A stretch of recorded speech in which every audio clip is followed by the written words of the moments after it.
Hello everyone, I am Asterzerg. So I decided to continue this stream of, or string of prep videos, and I will continue it by going into the Terran play. So a lot of people are like, okay, so with the siege tank buff, what exactly is going to happen? Because what happened is they buffed every single unit in Mech, um, as well as the siege tank. So I mean that's kind of Mech as well. So basically, Terran just got only buffed Mech. Nothing really in bio was changed. So the first thing is that um, definitely there's going to be a lot more Mech play. I can guarantee. Maybe not off the bat, but it's gonna happen eventually.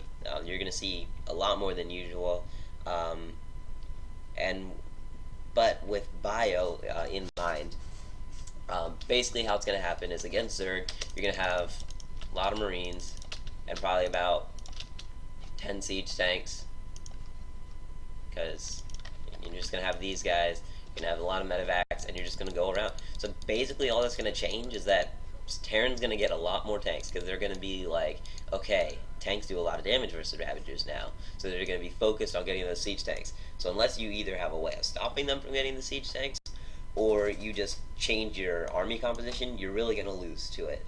So you just have to be careful for that. The other thing is that wrong button. The other thing is that bio balls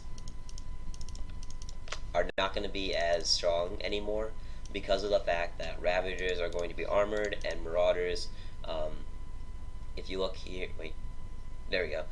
If you look here, yes, they do more damage versus armored, so that is actually kind of better. So, I mean, yeah, they do double damage versus armored, so yes, technically it'll be better-ish, but it's only 10 damage versus 6. I mean, people don't usually get as many Marauders, and if they do get enough Marauders, you can just get Lings and Banelings or something like that, and you transition. So, I mean, it really isn't as big of a deal as if you have Siege Tanks where you have to transition completely, because everything that you have will get destroyed by them. Um, and then we'll go into the mech thing, but I won't go too far into it because I'm not a mech expert. But basically, all that's going to happen is it's possible that you're going to see a lot of this. Let me just show you real quick. You're going to most likely, this is my guess, you're going to see a lot more of this play. And you guys know what this is. You have probably seen it on ladder at least once. I've seen it about 3 times. I've beaten, actually I've seen it 4 times. I've beaten it 3 times out of the 4. You really just have to get a good surround on this composition. Since the Cyclone's going to do, instead of one like thing, it's just going to shoot multiple bullets. That's just like for vision and stuff like that. But it's going to be, this is going to be a little bit more common. I can guarantee you that the next thing you're going to see is probably also, you're probably not going to see the battlecruiser still, even though it was changed from energy to cooldown. The Thors, you're going to see more of those guys. If you go into Muta Ling Bane, you definitely want to know how to transition into Infestor and Ultralisks or whatever you're trying to do, because Thors will destroy your Mutalisks. Like, even before the patch, they will, like, if you look at this, 2 Thors versus 10 Mutas, I'll just show you real quick.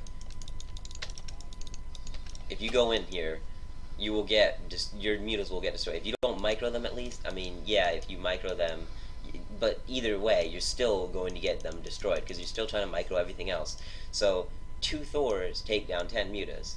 They can still take down like 15, especially with their splash radius being increased to, I think, 8, 7? I know when they're in high impact payload, this does single to 1 target, but yeah, so Thors are going to be a lot more used, and you really want to now transition. But I mean, I'm not a mech expert, so I'm not going to go too much into it. But that's kind of really how Terran's going to change. So I am Ash from YGG Gaming. Thank you for watching. Hit the like button down below, and I'll see you guys next time.